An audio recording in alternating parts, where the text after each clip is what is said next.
It was found not in an attic but buried beneath the loose floorboards of a forgotten room, a small tin coffin for memories. 40 years ago, someone folded these words, these lives, and hid them away. The rust on its hinges groans like a tired joint, a sound that has been waiting 4 decades to be heard.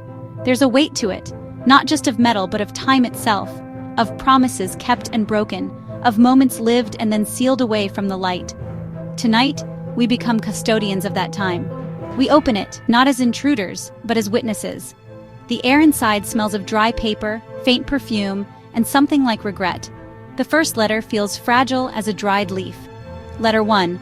A young man, barely 20, writes about leaving home. He describes the familiar scent of rain on the dirt road he walked down one last time, the face of his mother in the doorway growing smaller and smaller. He was leaving for a city he thought would carry his future, a place of steel and glass he'd only seen in magazines. He writes of his dreams with such fierce, youthful certainty: a corner office, a name known by strangers, a life bigger than the one he left behind. He promised her he would write every week, a lifeline thrown back to the shore he was so desperate to escape. But the city was a lonely giant. His letters home become less about the dream and more about the silence of his tiny apartment, the roar of the traffic that never stops.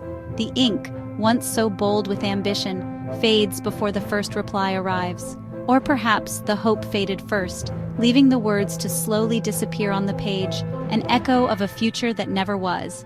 The second letter is different. The paper is softer, the folds more deliberate, as if handled many times. Letter 2. A woman writes about a lost photograph. She doesn't say who was in it, only that it was the last one she had, and its absence has left a rectangular void on her mantelpiece, a ghost of a smile she can no longer conjure. She writes of a name she can't say aloud, a name that catches in her throat like a shard of glass. Instead, she traces its letters on dusty surfaces, a silent incantation.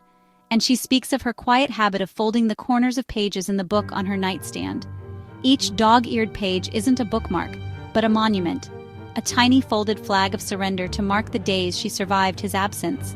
The book is thick, and nearly every corner is turned down, a testament to her patient, heartbreaking endurance, a calendar of grief kept in secret.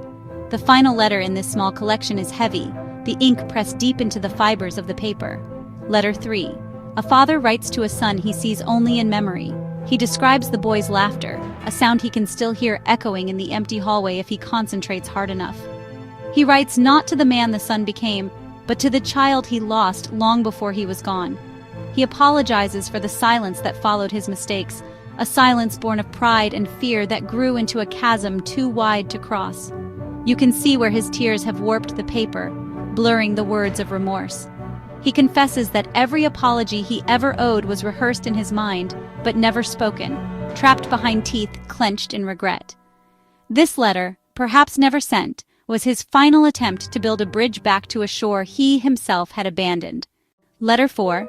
A friend confesses that kindness was sometimes selfish, that help came tied to pride and expectation. Each letter is a small confession, a small map of regret and hope. Opened one by one, they form something larger, a city's patchwork of choices.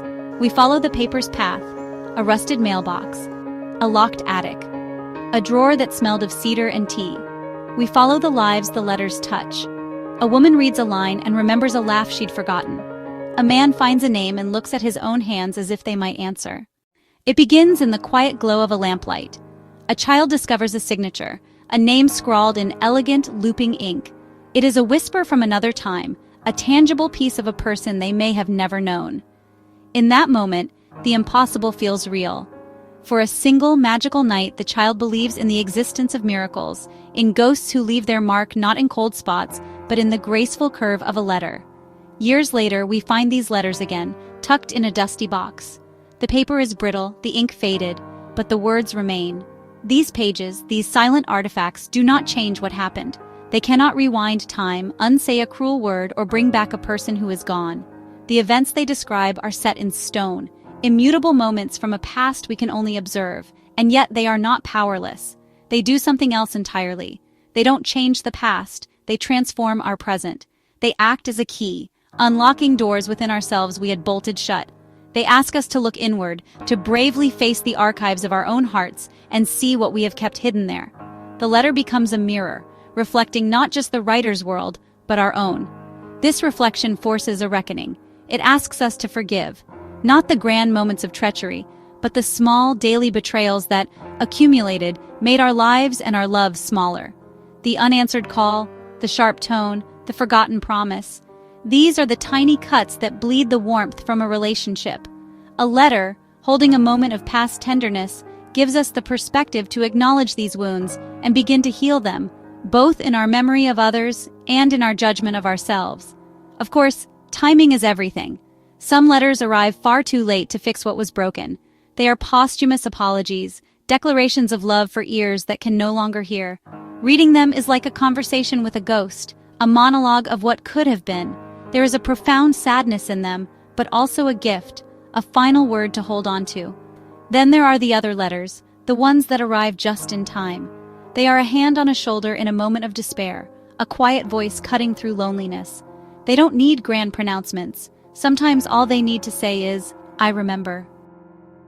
Here lies the true power of a letter. It is a witness. It stands in silent testimony to a moment of human connection, that a feeling was real, a joy was shared, a pain was acknowledged.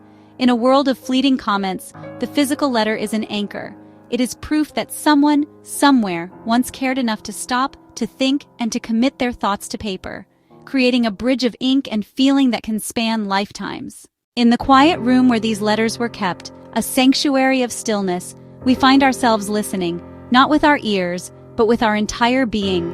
The afternoon light, thick with dancing dust motes, seems to hold its breath, illuminating the space where lives were lived and recorded. Here, in the charged silence, we listen to the echoes of laughter that once bounced off these very walls, the ghost of a shared joke warming the air. We hear the sharp echo of arguments, the sting of words spoken in haste, followed by the heavy, lingering silence of regret. And in between, the small, domestic sounds that compose a life, the gentle, deliberate ring of a teacup set upon its saucer, a sound of comfort, of pause, of quiet contemplation. These fragments teach us that the past is not a closed door, locked and bolted against the present. It is a vast, winding hallway, and we are all walking through it. Its walls are lined with countless other doors, some ajar, some shut tight.